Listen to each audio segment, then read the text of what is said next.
Hotcakes. The only problem with hotcakes in the morning is you have to wait.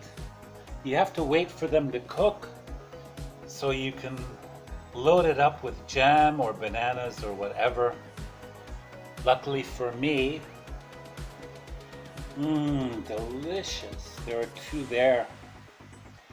Luckily for me, this one, it's almost finished.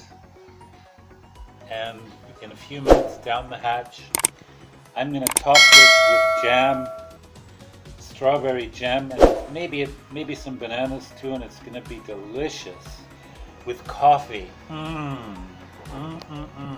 Breakfast. And here is the finished product. Delicious.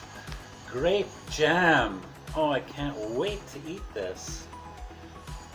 I wanted to share this with you all. Delicious. Look at that.